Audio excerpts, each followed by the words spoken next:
রানীহাটিতে সোনার দোকানের দুঃসাহসিক ডাকাতি। শনিবার রাত্রি 9:15 নাগাদ রানীহাটি জয়নগরের চন্দন কারার নামে এক স্বর্ণ ব্যবসায়ী দোকান বন্ধ করে বাইকে ওঠার আগে তাকে জনা পাঁচেক দুষ্কৃতী ঘিরে ফেলে। গহনা এবং ব্যাগ ভর্তি টাকা ছিনিয়ে নেওয়ার চেষ্টা করে। বাধা দিলে স্বর্ণ ব্যবসায়ীকে লক্ষ্য করে বেশ কয়েক রাউন্ড গুলি চালায় ওই ডাকাত দল।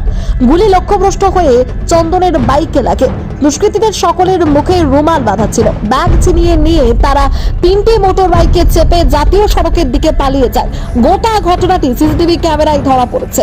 ঘটনার খবর পেয়ে ছুটে আসে পাঁচড়া থানার পুলিশ। ঘটনাস্থলে আসেন পুলিশের উচ্চপদস্থ আধিকারিকরা।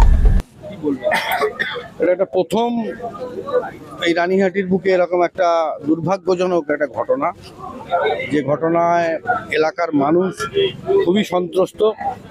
5 রাউন্ড গুলি দুষ্কৃতীরা এটা চালিয়েছে এবং প্রায় 25 থেকে 27 লক্ষ টাকা সোনা, রূপো, ক্যাশ 50 থেকে 60,000 কি 70,000 হবে, তারা নিয়ে এটা পালিয়েছে।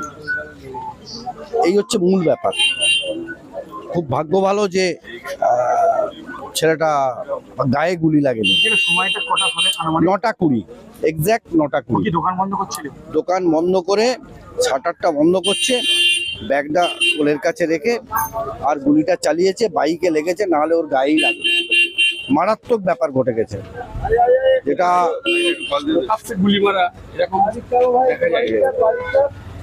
না না প্রকাশ্যে, মানে কিছু এমন শক্তি আছে যারা এটাকে নেকি করে, এটাকে ফলো করে আজকে এই জিনিসটা ঘটিয়েছে। এটা একদম বাস্তব।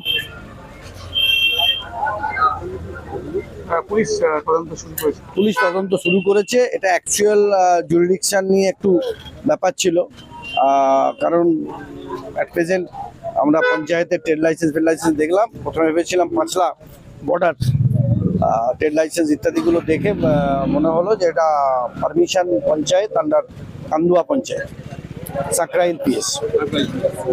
ঠিক আছে, আর আপনারা কি চাইছেন? আসামিদেরকে ধরতে হবে। কোথা থেকে গুলি বন্দুক এলো?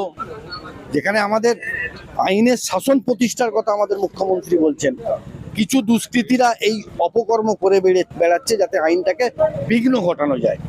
সেটা আমরা করতে দেব না, এটা মূল কথা। আপনার নাম? রঞ্জন পাল।